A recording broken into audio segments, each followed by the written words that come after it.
With uncertain times and economic turmoil, the pressure tends to go up, and we need to do more with less.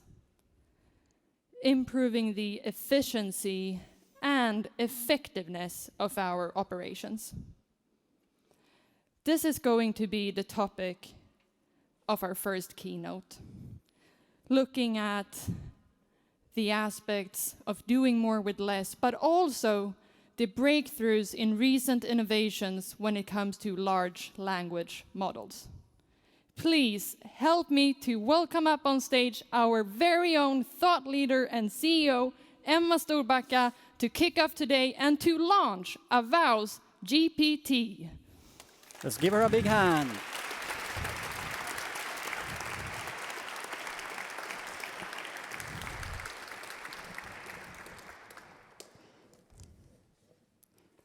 When I was 13 years old, I went on the first ever long hike. It was in Finnish Lapland. We were supposed to walk 100 kilometers in 5 days, carrying 20 kilograms of packing each. It was the worst experience. In the afternoon of the first day of this hike, I could see the summit. And I was thinking, I'm soon going to be there. I'm going to make it to where I can rest for the evening. But as we got to the summit, you actually saw that there was a second one coming up. And when we reached that one, we saw that there's yet another one. After 5 days, we actually did arrive at our goal, and we did walk 100 kilometers, carrying 20 kilograms of packing. But I've never done a hike like this after that. It's one of my favorite memories from my career as a scout. And today, I want to use this story to talk about another mountain, one much bigger. That mountain is AI. Now, what might it look like at the top of this mountain when we've done the hard trek all the way to the summit? We've unlocked all of the data contained within our organization. We have probably automated hundreds, if not thousands, of processes, and our company is virtually running on algorithms. We've probably been able to reallocate resources and do more with less. And quite likely, we are delivering a far superior customer experience than what is possible today. But the trek to get there is really hard. So do we need to take this trek? Well, as we just heard, unless we do, there are others who will. And it's not only a question of our organizations. The stakes are high on so many different levels. On a personal level, none of your jobs are going to be taken by AI, but they're going to be taken by somebody who is really good at using AI.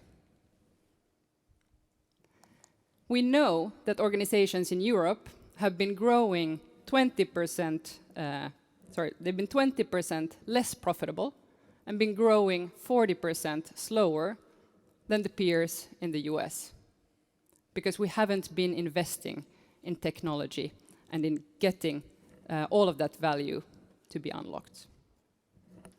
And we also know that if this trend continues, we are risking up to 70% of GDP growth in Europe in the future years until 2040. And that means that our children won't necessarily have great schools to go to, and we might not have great free healthcare. So this is not only a question for the business of today, it's also a question for all of us and for the society in Europe, if we want to maintain the democratic values and the social welfare systems we have today. Now, this might sound a little bit negative, so I have two good news for you. How many of you have in your organizations currently felt a pressure to reorganize, reallocate resources, reprioritize because of the current economic circumstances? Good news number one is that as everything else is becoming more expensive, the only thing that is clearly becoming cheaper year by year is using data, AI, and technology. The second piece of good news is that you will be able to build from where you are. And you are not starting from the very beginning. You have probably been investing already over years in what's been called digital transformation. You have data, you have technology, you have great personnel and competent specialists. And what we need to figure out now is how do we bridge the gap between all of those investments and go from, let's say, Mount Hammarbyhöjden all the way to Mount Data-driven. So who's excited to begin that climb? None of you. I know for a fact that many of you are excited to begin this climb, but I also know that many of you are confused and scared, perhaps. It might be that your compass is spinning quite wildly currently. And I hope that today we will be able to share with you both inspiration, but also a few pieces of advice on that trek towards the summit. Now let's start with remembering that all of these new AI technologies, as we laymen might think of them, are only a continuation of what has been going on already for decades. In 2020, we already established at Avaus Expert Talks, right before the pandemic, that the biggest mistake many organizations are doing is that they are not thinking about data and unlocking the value of data from a business perspective. And there's a risk of focusing too much on building data capabilities and not on actually figuring out what you're going to do with it. So a use case-based approach is to be recommended. The year after, we talked about automation and how you should lead automation level rather than focusing on how good your algorithm is and how excellent math has been going into it. And last year, we talked about the very human tendency to start focusing on very short-term operative questions. And we announced that we should stop the dutt, or the piperus in Finnish, stop mucking around, and look for the systematic road and the long-term development. And as we now look at our Mount Data-driven, and we know that in the last 6 months, a lot of technical development has made a lot of new use cases possible for us. We still need to remember these things. Any mountaineer addressing a new mountain or a new big hill to climb would do well to ask a guide first who might have already climbed it. Because as we stand at the bottom of the hill, we can't see all the way to the top. And one of the most important things is that when you're drawing that map of your road up the hill, is to plan for the last leg, not for the first leg. Figuring out what is going to be complicated once we're getting closer to the summit, not how to get started. Because unless we plan for what's going to be hard, we are bound to be taking the wrong route and need to backtrack later. Now, one way to do that would be to look at your use cases. So what do you want to do with your data? What algorithms do you want to use to unlock that value? And what automated actions will you drive using all of the data available in your organization? Now, if you look at the AI hype, a lot of talk is about the algorithm. But the relevance of the algorithm itself is very small, and it's actually getting smaller all the time, as the algorithm creation is basically becoming low-code, no-code work, powered by these big open source or licensable models. So if you want to drive short-term business impact, what you need to focus on is the actions that you want to drive. And this is a business question. So if your data science team currently is tasked with figuring out what to do with ChatGPT, that question is in the wrong organization at the moment. When we then look at long-term strategic priorities, we know that what will make you successful long-term is actually what data you have to fuel those models with. And that's why creating very granular plans, much more granular than you would maybe think, is an excellent recipe and remedy for being short-sighted. With the long list of use cases, you will be making sure that you can collect the right data for the use cases 3 years or 4 years down the road. And with your short list, you're making sure that you're making the right priorities for where to drive business results here and now. Now, when you're doing a lot of planning, it's very typical that you want to start doing a proof of concept. How many of you have done a proof of concept on some new technology? Typically, what we have said is that you shouldn't do that, because proofs of concepts by design take you away from what you really need to be solving for, the things that are going to be hard, which is how to scale and how to make change happen in your organization. But actually, lately, with generative AI technologies, we have started to think actually in exactly the opposite direction.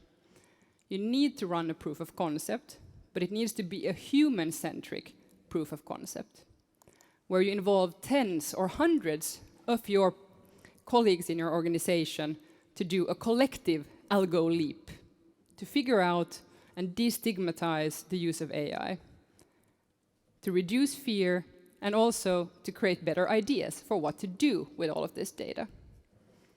Technology is becoming low-code and no-code, and this is not a question for the technical teams. It's for the broader organization. Now, finally, the two last topics are the two hardest ones. So how do you organize for your crew going up that mountain? And this is where most organizations go wrong. The first thing is to realize that organizing is very hard. You need a multitude of competences. On an average engagement that we do, we have 15 different specialist competences working on scaling a data-driven revenue engine, for example. And making sure that you can get those 15 specialist competences within your organization to work together in a fast and agile way, it's easier said than done. And the second reason why organizing for this is hard is because many of the work we're organizing for today is work that won't be there tomorrow. So you might be slowing down your development, making sure everybody is learning on the go, but learning things that are not relevant in the future. So organizing for success, and then finally making sure that your team keeps on going. And this is the absolute hardest part. When hiking in Lapland, I didn't really have a choice. If I would have decided to stop, I would be left alone, 13 years old, in the wilderness, no food, nowhere to sleep. But in an average organization, there are millions of reasons why you should halt development. Somebody changed the role. There was a reorg. New priorities to try to fill the Q4 quota. And a million other reasons for why the systematic progress towards Mount data-driven might stop. And we're seeing very clever organizations making sure that they have structures in place that prohibits this type of risk from happening. For example, making sure that you're doing longer-term strategic planning and committing, for instance, to 3-year roadmaps with a certain target automation level. Or that you're decoupling the value of what you're doing from who is doing it and with how many hours. Because in the age of AI, one of the most critical things is to make sure that everybody on the team, be it your own team or your consultants, are incentivized to automate parts of their work so that it doesn't have to be done in the future. But that's a hard organizational question.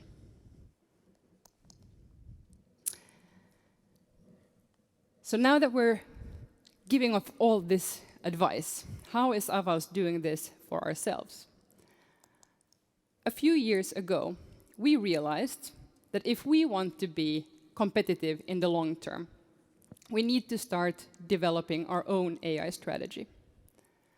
And we know that long-term competitive advantage lies within the data. Now, what data does a consultancy have, like Avaus? The data we have is all the data collected on the specific topic that we are focused on solving, which is how to become data-driven at scale. And we've documented all of our 15 years of experience into handbooks, libraries, long lists of assets and best practices, code repositories, and so on. Now, the question has been for a long time, what should we do with this? How are we going to be able to leverage this?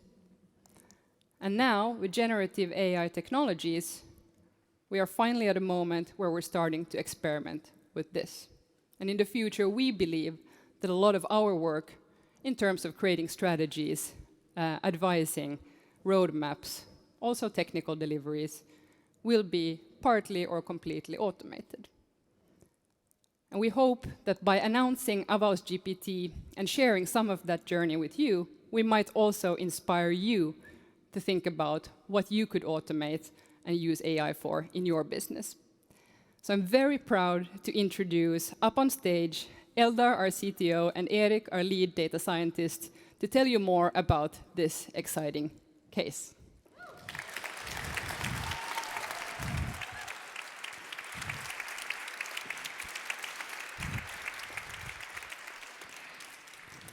So, hi guys, I'm Eldar.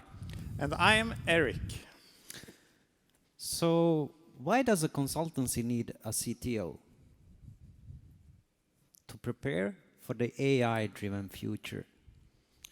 And I became a data scientist because I see that every company will be data-driven in the future. But how does this future look for a consultancy firm? So, Erik, let me show you how we have applied Avaus methodologies to set the foundation of our data-driven future. The company has 15 years of experience. And how can we make all of that experience be transparent and available for all employees at Avaus? And that is why we start building Avaus GPT. So, what is Avaus GPT? As Emma mentioned earlier, the data is our competitive advantage.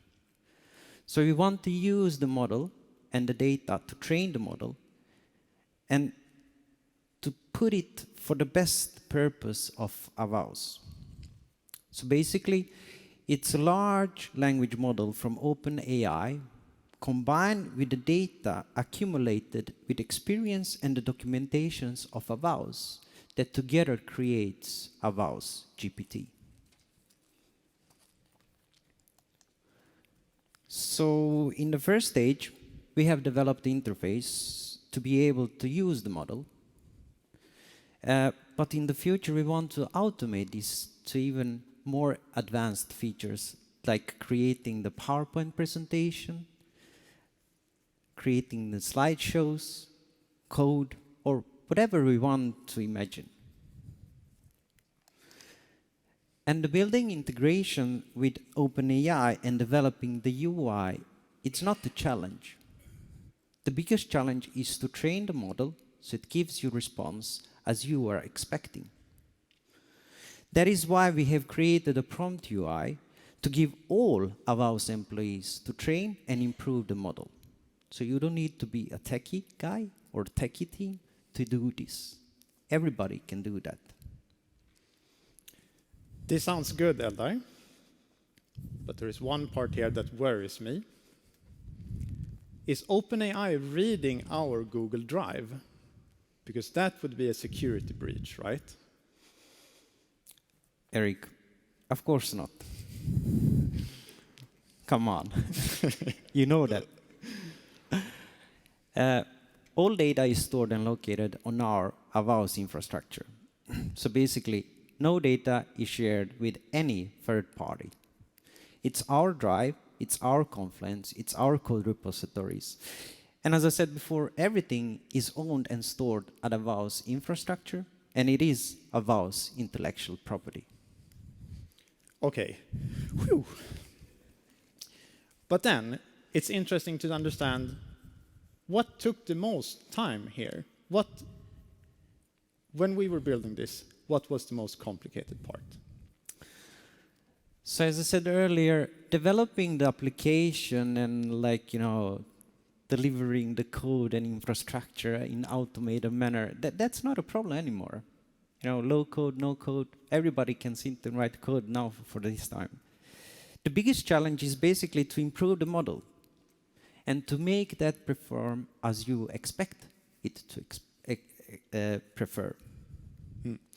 That makes sense. I know that Oskar Jäderberg, who has been the prompt engineer for this model, has spent a lot of time talking to the model, writing questions, getting answers back, verifying those answers, updating the data that the answers are based on.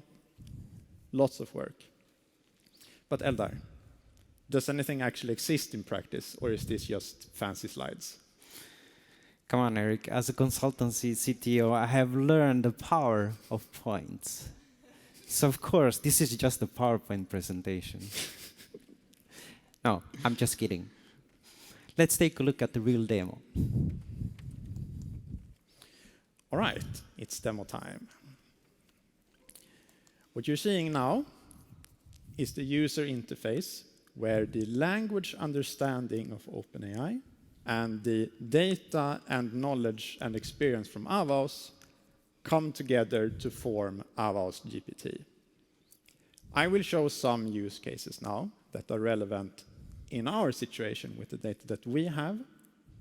While I'm showing this, I want you to imagine what would be possible with your data and what use cases you could do. First use case is that I want to write an email, and I have a client which does not see the value in an EPP. So I want Avaus GPT to explain to me what is the value of an EPP or an explore, plan, and prioritize. And the answer it gives is good and it's correct, but this doesn't really help me because I wanted to send an email. So I will ask Avaus GPT to instead phrase this as an email that I can send. Would this save you time, Eldar? Definitely. But just a question, the regular ChatGPT, will that do the same? It will not. Regular ChatGPT does not have the Avaus data available. There is a final detail. This client is a Finnish client, so I would like this email to be in Finnish instead. So I will ask it to translate that. Now, when the reply gets back here, those of you who actually speak Finnish will see that this email is something that you would have to tweak a few words and add or remove a few things. I see Finnish-speaking people laughing. So that it was me translating it. That's the reason why. No, this is something that we're still working on, but this is more to spark your imagination of what is possible. Let's do one more use case. So in this case, I have already started an EPP with a client, and I'm at the stage where it's time to list use cases that are relevant for this client. So I will ask it to list those use cases, and this part of the process is in the EPP, where we usually have a long workshop. The people involved in the workshop at Avaus have to lead a lot of documentation before this to understand what use cases would actually bring value. Here Avaus GPT is bragging a bit. It's giving us 15 use cases, and we don't need that. So I'm going to ask it to instead give us the top 5 most relevant use cases. This looks much better.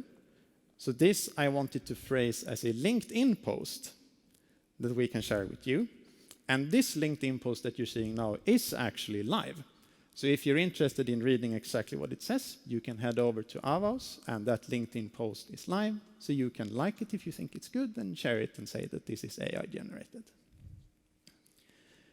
I have one more use case that I want to show. Now we are done with the EPP, and we are building the team that we are going to use to deliver for the client, and then I need someone at Avaos who is really good at CDPs.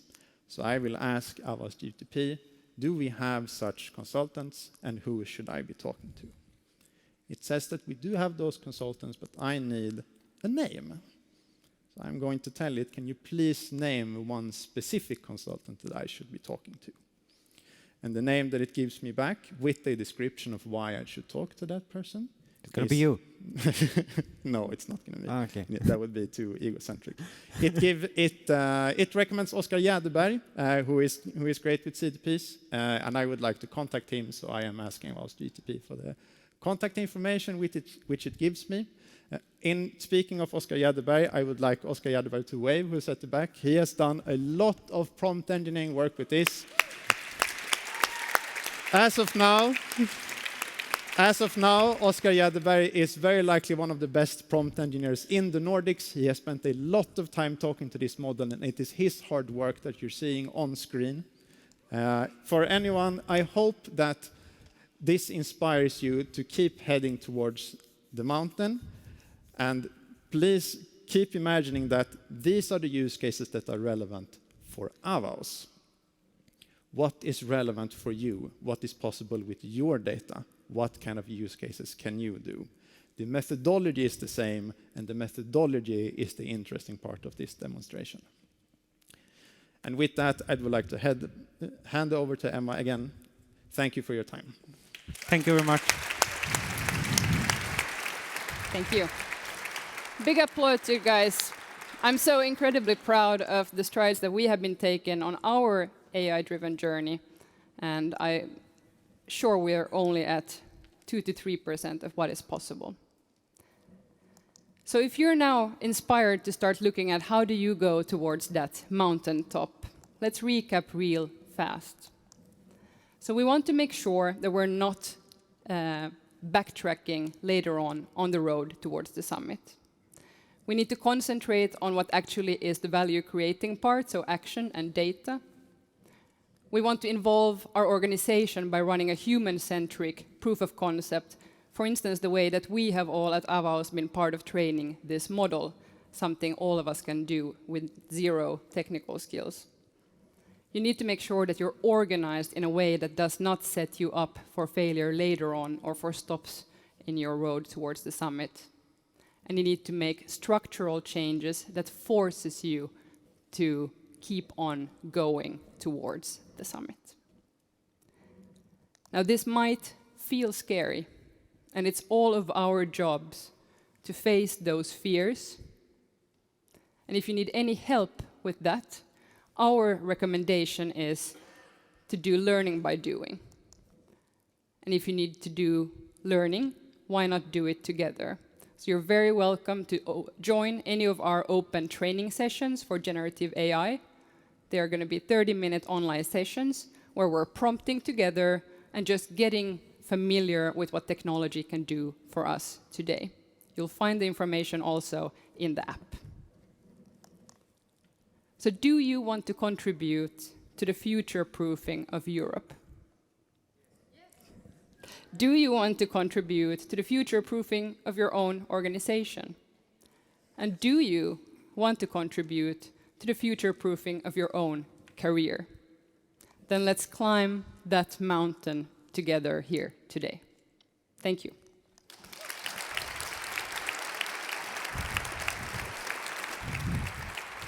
Thank you. Thank you so much. The triple E's, Emma, Eldar, and Erik. You have a roadshow going for you. Maybe to start with, a couple of weeks ago, we did the entire Avaos a prompting session. We were 120 people learning to prompt. Starting to feel like I'm automating away myself a little bit. But for everyone here, Emma, I mean, you meet leaders as the people in this room. What would you say is the biggest impact and takeaway for everyone here? I think the biggest impact is in everything we do, and to sort of start realizing that generative AI and becoming data-driven is not something that somebody more technical somewhere is going to take care of. It's a business question, it's a leadership question, and setting that agenda and those objectives and sort of staking out that way towards the mountain, that's not a technical question, that's a leadership question, most likely on the top management level. Perfect. Thank you. Thank you. Emma Storbacka, everyone, and the Triple E's.